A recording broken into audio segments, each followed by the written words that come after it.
Welcome to Built to Finish. I'm your host, Stephen Pivnik. Join me each week as we explore the journeys of audacious goal setters. This includes experienced founders, CEOs, and entrepreneurs sharing pivotal moments that propel their success. We'll also be talking with endurance athletes who push the limits of physical and mental ability. This show is brought to you by Acresis, offering tailored, high-impact advisory services to help founders get to their finish line with a strategic acquisition or majority investor recapitalization. Let's get started. Welcome back to another episode of Built to Finish. Today's guest is a visionary behind a rapidly growing seven-figure marketing agency that bridges the gap between authors and readers.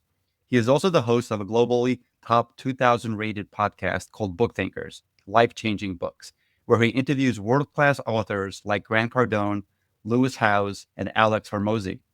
In addition to being a marketing expert, he is a best-selling author and speaker. He is currently the founder and CEO of Book Thinkers. Nick Hutchison, welcome to the show. I'm excited to be here. And we should also note that you have been interviewed on the Book Thinkers podcast. And so it features some pretty cool authors. I love to be in the list with Grant Cardone and Alex Hormozi. Thank you for mentioning that. Yeah. Well, listen, I'm excited to be here. You are somebody I've looked up to since I met you, and you've influenced me to do a lot of cool things like sprint triathlons and all sorts of stuff. So yeah, excited to dive in. Thanks, Nick. Thanks for mentioning that. Yeah, I missed it in the introduction, but I should mention that as of last year, you are now officially a triathlete and also a father. So congratulations on both of those.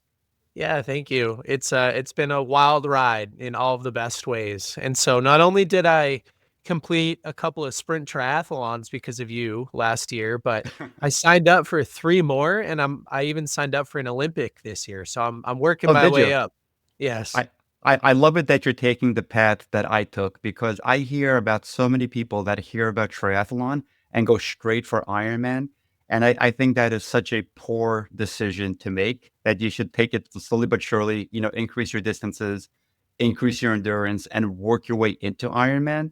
So thank you for not jumping all into the Ironman world and doing an Olympic next. Yeah, you know what? You've had a big impact on the way that I train. I mean, something I've heard you say so many times, both in person, in your book, and in your content on social media, is the idea of not fast, not last, right? So Yep. you're not training to the point that you will get injured as part of the process. And part of getting injured is committing to something too fast. Hmm. But you're also not aiming to be last, right? So you're still pushing yourself. You're still trying to make progress. You're still Right. doing your best, but not at the expense of your body. And I'm taking that same approach. So maybe 3 years from now or something, you might hear me doing a couple of Ironman events, the full distance triathlons. But so far, sprints and Olympics for me. Well, when you're ready, and I'm sure it's just a matter of time, and when you're ready for Ironman, let me know which one you sign up for, and I'd love to be there with you. Right. Yes. Racing, that is, not just supporting. I mean, both racing and supporting. Yeah, no, that would be a lot of fun. And you've also inspired me to kind of view endurance events as an opportunity to travel with my family, because you've done so many cool events. I mean, I remember you telling me about one in Austria, That's my and I favorite. just think that's the coolest thing. So we'll do one together, and we'll do one somewhere really fun. Fantastic. I'm gonna hold you to that. Yeah, good. All right, so back to you for a second. I love your book, Rise of the Reader. It's such a compelling title. Can you share the inspiration behind the book, and what message do you hope readers walk away with? Sure. So over the last 10 years or so, I have read and implemented hundreds of personal development and business type books. I love reading as a way to improve my life. So when I pick out a book, I'm looking for a specific problem that I want to solve, or a specific skill that I want to acquire, a specific person that I want to learn from or about, or a perspective that I'd like to diversify and learn a little bit more about how other people see the world. And so as I started reading and implementing these books, and as they started to change my life, I started to share the books I was reading on social media. Hmm. And that's really the origin story of Book Thinkers right there. And so as that audience just got bigger and bigger and bigger, I accidentally became an expert on books. Now, I never intended to be the expert on books, but once you have a large audience where you're talking about one specific thing, it just kind of happens. And so, Stephen, I was getting hundreds and hundreds of similar questions about the reading process. People would ask me, Nick, how do I retain more from the books I read? Every time I read one, it excites me, but then I forget what I read 2 weeks later. Or, hey, how do I take more action on the books I'm reading? Again, they excite me, but my life doesn't seem to change. Hmm. Of course, I would answer every single person that asked a question. And I just realized over time that it would be more efficient to document all of those answers inside of a book. And that way, every time somebody asks me how to improve their reading process, I could just send them a copy of Rise of the Reader. And so that's sort of the origin story for the book. And it's been a wild ride now. So many thousands of people have read it, and I've heard some great testimonials. You definitely read more than anybody I know. You're probably the next 10 people combined don't read as much as you do. Do you ever read for entertainment? And if I'm assuming the answer is yes, and what or who do you read for entertainment? That's a great question. There are periods of time where I read for entertainment more than others. Right now is not one of those times. And I think, it's funny. I have this kind of romantic idea in my head that one day in the future, when I've checked all of the boxes, crossed all the T's, dotted all the I's, I'll probably move fully into entertainment. So a lot of fiction and fantasy and all of the classics. But at this point, I'm reading for practicality and strategy. I'm solving problems and building skills. So not, I would say only about 5% of my reading is for entertainment. And I love going back. This is going to sound goofy for anybody that knows me really well, but I love going back to some of the stories that I read when I was much younger, before I fell out of love with reading. So the first thing that comes to mind is a series called Del Toro's Quest. It's a young adult kind of, you know, adventure series set, knights and dragons and monsters and all of that kind of stuff. And it's very easy reading, but it was a series that I loved when I was in middle school. And so last year I went back and I reread that whole series just for entertainment. And yeah, it was a lot of fun.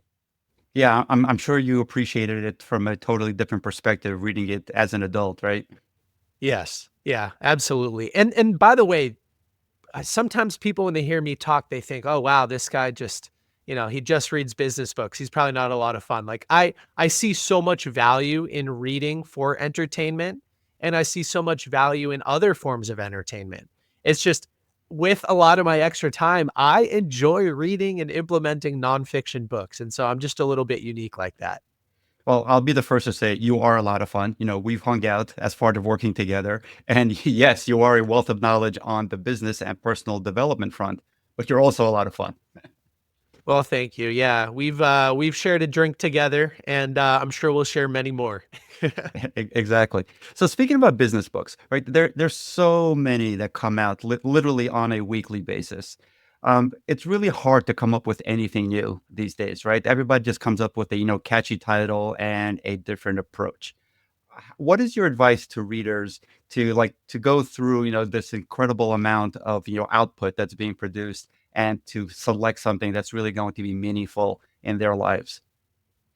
Yeah, I think that process starts with some awareness. I think instead of reading the next book you see on social media, or the next book on the New York Times bestseller list, or the next book that your friend recommends to you, slow down and do a little personal inventory for yourself, right? What problems are you facing in the next couple of months? What skills would it really benefit for you to acquire?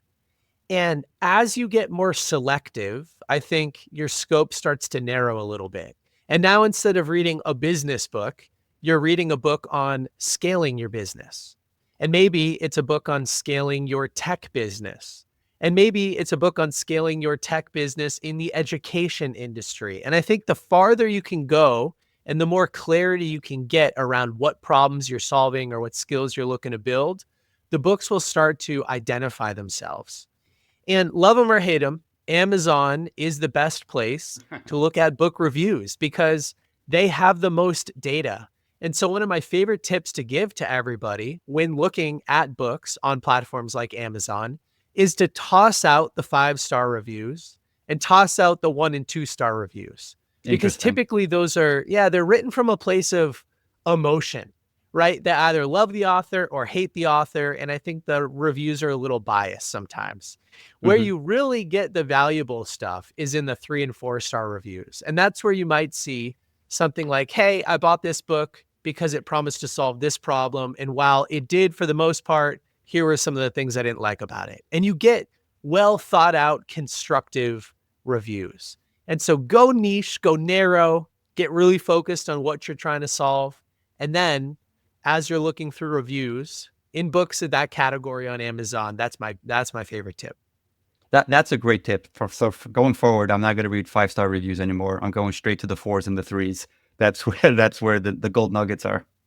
Now, as an author, it stinks to see a 3 or 4 star review, but oftentimes that is where you get really good feedback. Agreed. Totally agreed. I did not like the few that I received in that on that level, but that people definitely took the time to write what they felt, versus a lot of my friends that I just asked to give me 5 stars, which we all do. Same here. So I know that in response to all your followers' questions about advice on how to retain knowledge from a book, you just actually send them the book. So provide us like with just a little teaser, just 1 or 2 tips and tricks on how to really retain, and more importantly, how to apply the knowledge that's shared in a lot of these great books. Yeah, now I have so many recommendations, but the one that I like to share on podcasts like this, because it's usually very clear for people, is I like to set a SMART goal for every book that I read. And SMART is an acronym typically used in the business world for goal setting. It stands for specific, measurable, attainable, relevant, meaning you're emotionally connected to the goal and it's relevant to your life, and then time bound. You give yourself a deadline to take action. And so that's not a new concept for most people listening to today's show, but applying it to the books you read typically is a new concept. And so let's use Built to Finish, your book, as an example. Let's say that somebody heard you on my podcast or they saw your book somewhere and they thought, hey, I'd like to do an endurance event sometime soon. Let me read this book and see what Stephen Pivnik is all about. Instead of just cracking the book open and starting your book, which would be a great option, but there's a way to do it better. You stop, you slow down, and you set a SMART goal, something like, I'm looking to find and implement at least one strategy that I can use to complete a triathlon in the next year. Now that's specific. I'm looking for one strategy. It's measurable. At the end of the experience, did I implement at least one strategy to do an endurance event the next year? It's attainable. I didn't say do, a full distance Ironman triathlon. I just said a triathlon, an endurance event. It's relevant because that's why I picked up your book. Like, I'm excited about endurance events. And then it's time bound. I said in the next year. So I gave myself a deadline to take action. And I think when you read with a little bit more of an intention, right? You set a SMART goal, you build a specific goal for the book, you're so much more likely to take action on what you've read. And so that's an example of what I teach in my book, Rise of the Reader. And it's just, everybody can kind of tell the theme. It's getting more focused on Hmm. what you're looking to get out of the material you consume. No, when I read that in the book, I thought that was brilliant, because in the business world, we hear smart all the time, right? But to apply that type of methodology to a book, I think is ingenious, and it's really valuable, because then you truly do walk away with something versus you putting it down and picking up the next one. Yeah, thank you. I heard a great piece of advice after I had written the book about TED Talks. Somebody told me the most successful TED Talks are 80% familiar and 20% brand new. And so you typically take a concept that is familiar, like SMART goals. 80% of the audience knows about SMART goals. Hmm. But the 20%, the brand new, the thing that nobody in the audience has done is apply that SMART goal framework to the books they're reading. Right. And so although I didn't design the book to follow that, it was validating to hear it because, yeah, you know what? It is brand new for a lot of people to combine those two things. That's really interesting. So a big bonus to your book is the section at the end where you offer, tips and tricks and excerpts from some of your favorite books. Excerpts aside, what one or two books have really shaped you personally and professionally?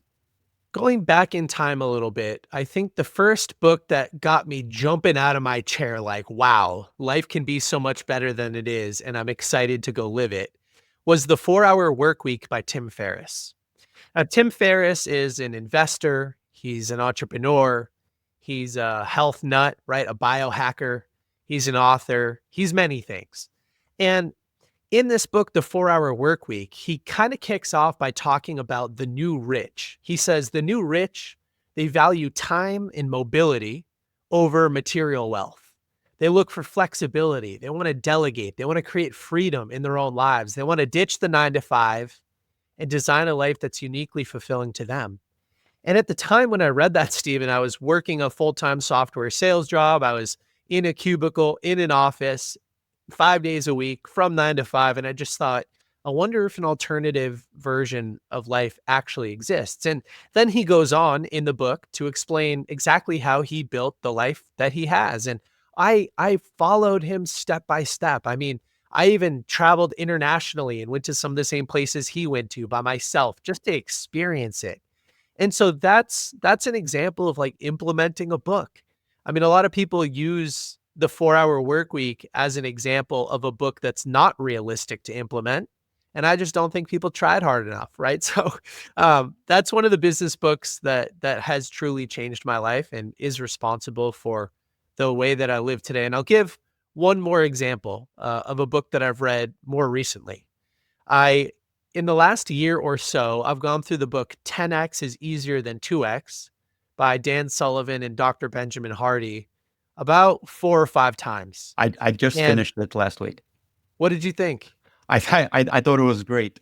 My favorite part of that book, and I'm sure you can share a lot more of it, was when they interviewed Michelangelo about how he sculpted David.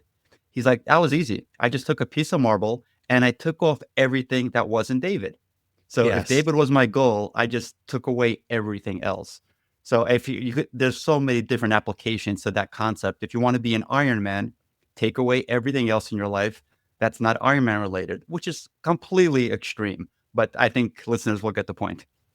Yeah, I think so too, right? You begin with the end in mind. And that's one of the habits in the 7 habits of highly effective people.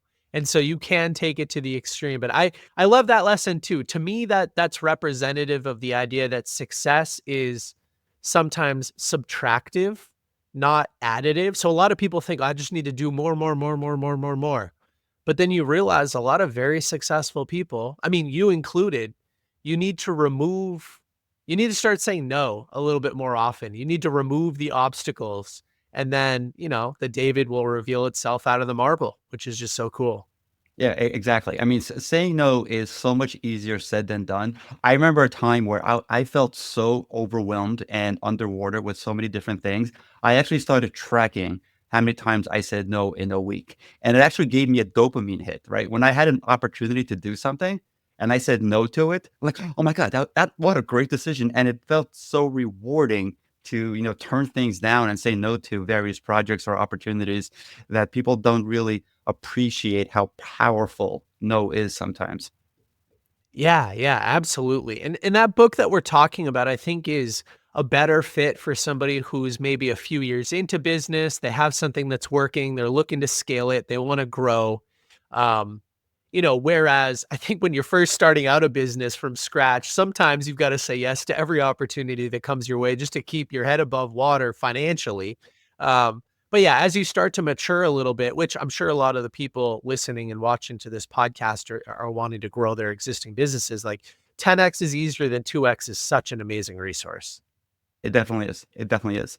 Well, so when you started Book Thinkers, which is a great service, which we'll get into in a little bit of detail here, what were some of the biggest challenges you overcame from a startup and launch perspective?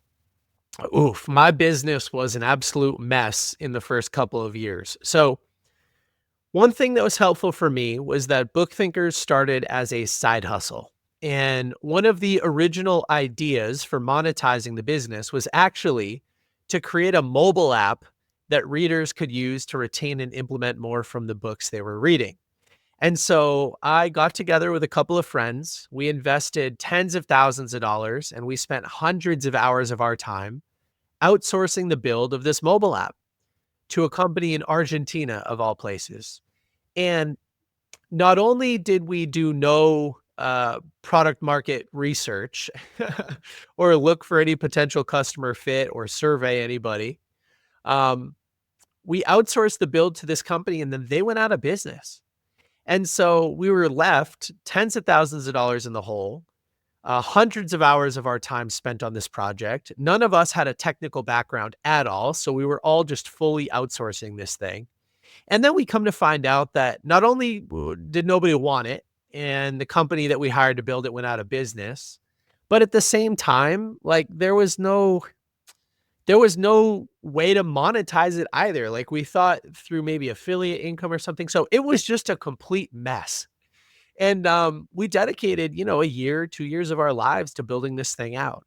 And so I had to pick up the pieces, and one of the things that you talk about in your book, actually, and you talk about it both in terms of endurance events, like physical endurance events, but also the endurance event of running a business, is that obstacles happen and you need to be able to ebb and flow with them. And when you expect failure as part of the process, it doesn't surprise you as much. It doesn't knock you off course as much. And so that's one of the tough lessons that I learned early on, is that failure is part of the process. Yeah, I thought I was going to make $1 million overnight and that it was going to be super easy just because I tried. No, that wasn't the reality. But I did learn a lot during that process. I learned a lot about what people don't want in the reading space. And I learned a lot about what type of business I can't run successfully. So anyway, that was a challenging experience for me, but it's grown and evolved in so many other ways since then. That's awesome. I mean, you're definitely not alone. I think the vast majority of entrepreneurs have this feeling of this, great new idea, and they feel that if I build it, they will come. And the vast majority of the time, they do not come because I think entrepreneurs don't listen enough to the market. Like you listen to the market. You had your followers asking you questions, and therefore, when those questions became so repetitive, you felt that there was a great market opportunity for the book. Yes. Contrast that with most entrepreneurs that think they have this, great new idea that they want to bring to market, and then they spend countless dollars and hours doing it, and then they realize, oh man, that's not exactly what the market wants. So it happens more often than not. Yeah, it really does. And books are such a great example of that, because if you write a book and it's not differentiated from anything else that's out there, right? It's the 2000th leadership book uploaded to Amazon that month, right? It's like, and nobody asked you what your thoughts on leadership were. You just wrote the book anyway. It's like, okay, that's going to be really hard to sell. But if hundreds of people are asking you very similar questions and you scour the internet and you can't find a resource to send them other than what you have in your own head, now that shows there's an opportunity. And you could apply the same thing to business. So I think yeah, starting off with a really clear need and then making sure that the market actually needs it. Do I wish I started that way? Of course I do, but hindsight's 2020, and it was a great learning experience nonetheless. Always is, always is. So now that you've evolved and pivoted and have, several years of, track record behind you, what is the book thinkers, comprehensive offering right now to the marketplace, to the author marketplace? Yeah, so today we offer a variety of marketing services to nonfiction and personal development style authors. So you're a good example. People who have condensed decades of their knowledge in a specific subject into a book, and that book solves a specific problem or helps somebody build a specific skill. Oftentimes, our clients, they also use that book as a lead mechanism for some type of back-end product or service, like coaching, consulting, speaking, courses, or some other type of business. And we sort of do that three different ways. One is through short form video production, where our team flies out to the author with the cameras and the lighting, and we help them turn the concepts from their book into either 50 or 100 short educational videos that they can use to grow across all the different social platforms, sell books, and ultimately generate leads for their business. Number two is a podcast booking service where we place them on a guaranteed number of shows every month to tell their story, to sell books and generate leads for their back-end business. And then the final service is our social media book review package. That's where I read the author's book cover to cover, and then I share it a number of times across all of our social media channels. And we've got hundreds of thousands of followers across the different platforms. And we also have a podcast where we interview authors. So there are a number of different ways that we can bring exposure into the right ecosystem and help kind of amplify an author's message. I think it's a really, really great and unique service that you offer. I'm a very satisfied customer. So thank you I don't know how you found me, but I'm assuming there's a way to find you authors. Thank you for finding me. And I'm a very satisfied customer. If anybody wants to see an example of some of Book Thinkers' work, you can just follow me on Instagram at Stephen Pivnik, and you'll see the majority of my short 30-second business video clips are a product of Nick's company's work. Yeah, we had a lot of fun filming with you, and I'm sad to say that I'm not at most of the filmings anymore, uh, Hey, unless I'm friends that with the author. that Like, mean you know, that should mean we that ever means you're speak? growing. That's a great thing. It is.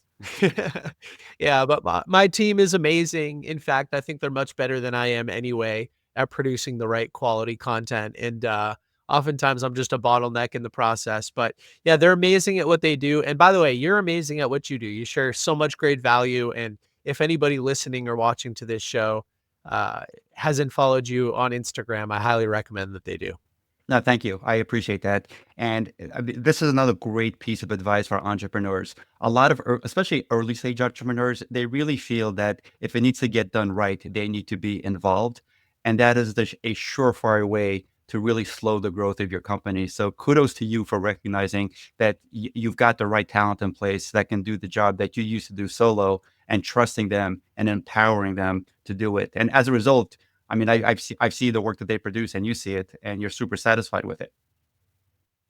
Yeah, and that's not an easy step to make. At least it wasn't for me. I mean, I I had a bunch of different people say, "Nick, the man who can do the work of 5 people is not as great as the man who can get 5 people to do the work for him." Right? And it's just it's a conversation about delegation and leadership and kind of like, submitting is not the right term, but like just allowing your team to do it. In the book Buy Back Your Time by Dan Martell, he says 80% done by someone else is 100% freaking awesome. And I agree. It really is. I love that comment. Wow, we definitely swim in the same circles, because that's the book that's queued up for me to listen next. Oh, good. Yeah, that's a fantastic one. And you'll appreciate that I had a chance to meet Dan at a brand builders group event of all places. And yeah, he's man, that book is fantastic. Yeah, I'm really looking forward to listening to it.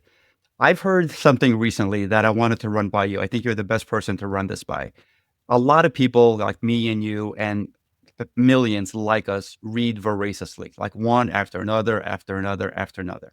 The advice I heard was stop, pick one book, and live that book for a year without reading just one after the next, after the next. What is your reaction to that comment? My reaction to that comment is that, well, I have a few different thoughts. My first thought is this. Generally speaking, when you're first getting into the world of personal development or business, I say read as many books as humanly possible and don't really worry too much about implementing them, because you don't have enough awareness to know what books, what styles, what authors, what genres, what problems, what skills you're truly looking to read about. And so I think read all of the classics. Think and Grow Rich by Napoleon Hill, How to Win Friends and Influence People by Dale Carnegie. Read all of them. And then as you mature and as you gain more self-awareness, I think the less you read and the more time you spend with each book, that's a positive behavior change. And so the extreme version of that for a mature business professional who's really clear on what problems they want to solve or what skills they want to build could end up reading and implementing one book, and that could be more impactful for them if it's the right book than going through 52. So yeah, I think gradually over time, as you mature and as you get more clear, slowing down and focusing more on a single book is a positive thing. That's my initial reaction. No, I knew I would get a great commentary from you on this comment because when I first heard it, you're literally the first person that came to mind. I'm like, oh my God, this is interesting. I got to run this by Nick and, and see what he thinks. But that's great advice. What one final comment on that, a fun idea is that you can never read the same book twice.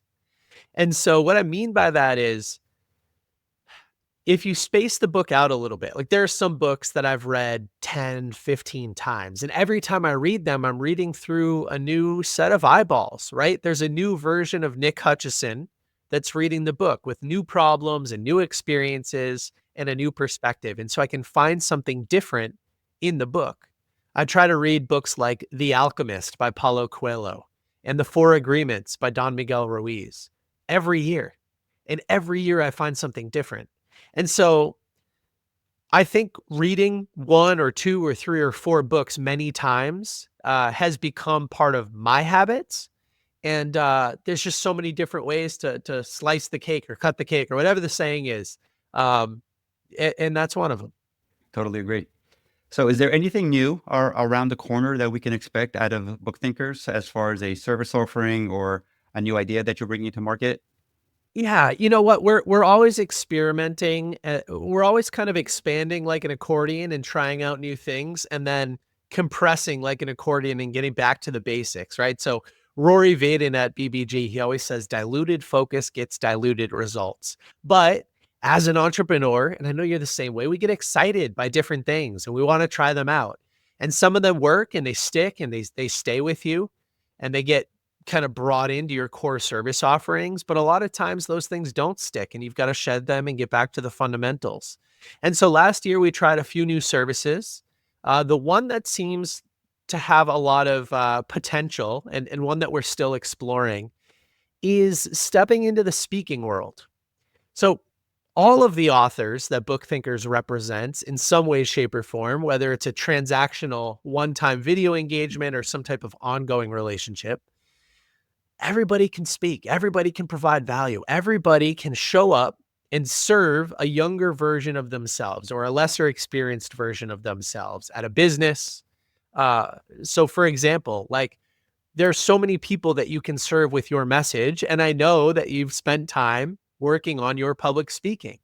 And so if I came to you and I said, "Hey, I'd like to represent you in a non-exclusive way every time I get an opportunity that meets your minimum thresholds in terms of revenue and any other constraints you have, we book it, can I have a percentage of it?" And you go, "Heck yeah." And then we work outside of the standard system. That's what I'm finding. You know, the speaking world is full of like an old boys club mentality. It's really hard to break into the bureaus and the organizations and associations that book so many of the speakers. But we're finding that there are so many small businesses out there. You know, we'll call it like the 2 to 5 million a year in revenue type businesses that are dealing with legitimate problems like employee turnover and retention and employee mindset and culture. And if we could find a way to get into those businesses that are not actively looking for speakers, but when presented with cool speakers, would love to hire somebody at a reasonable price to come in and boost morale, I think there's a real opportunity there, especially for some people that we represent. So that's a service that we're trying out right now, and I think it'll probably stick. I think it will as well. From I'm learning more and more, literally on a monthly and quarterly basis, about the entire speaking world. Everything you just said is totally true, and it's challenging for new speakers, to break in. And I think this will be very well received by your existing customers and new customers. So kudos for recognizing that niche. Yeah, we'll have to continue chatting about it. And then there's so many great upsell opportunities for our clients on the back end, like workshops or consulting engagements. You know how it goes. You're in that world, and Yep. it's yeah, it's tough to break in. And if there was a more effective way to do it, kind of scrappy and playing out of bounds a little bit, maybe Book Thinkers can be that agency. Yep. Great. Awesome. Well, good luck with all of that. Thank you. So I get asked this question all the time, or at least I used to when my kids were younger. So I'll ask it of you now. Now that you're an entrepreneur, a triathlete, and a parent, how do you personally balance those three? Because each of those require an inordinate amount of time. Yes, they do. And it's I've implemented so many amazing lessons from all of the mentors behind me. And for those that are just listening today, I've got hundreds and hundreds, maybe over 1,000 books behind me. And some people have navigated that balance more successfully than others. And those are the people that I choose to learn from. So an example of something that I do on a regular basis is I audit my calendar. I go back a couple of weeks in my Google Calendar and I look at the events for an entire week and I'll mark things red that took energy away from me and my family. I'll mark things yellow that were kind of neutral, maybe necessary. I enjoyed doing them, but not that much. And then I mark things green that brought me a ton of energy and that brought my family a ton of energy. And then I try to delegate or eliminate or automate all of the things that are red and yellow consistently so that I am only focused on the highest leveraged activities that truly bring me joy and energy. That way I can show up my best self when I lace up my running shoes, right? Or put my swim goggles on, or when I close down the laptop and I work with my family, or spend time with my family. The last thing I'll mention, and this was kind of an aha for me recently, is that as a business owner, we just need to realize that we're always going to have more work to do. Like you can never fully check off every single box and say all of the tasks that I could possibly do are now done. And so once you recognize that, then you have the awareness to close your laptop and go, I'm at peace with that. I'm okay with that. I know there are some unanswered emails and fires that I could be putting out right now, but it's more important for me to spend time with my family. And I can get to those tomorrow. And that's been a big one for me, is just kind of accepting that there's always going to be more work to do. I love that. I love that. That is such great advice for, entrepreneurs and business owners at every single level. That's one of my new favorite lines now. There's always more to do. Always. You're literally never done. Literally. Yeah. So last question for the aspiring authors out there. I'm sure there's so many people out there that think they have a book in them and that have been putting off the authoring project forever. What advice would you give them to actually get their project off the ground? My advice, and we talked a little bit about this earlier, but survey the people in your community and see what questions are they asking of you the most often. And as you answer those people, keep the responses, kind of like a little swipe file.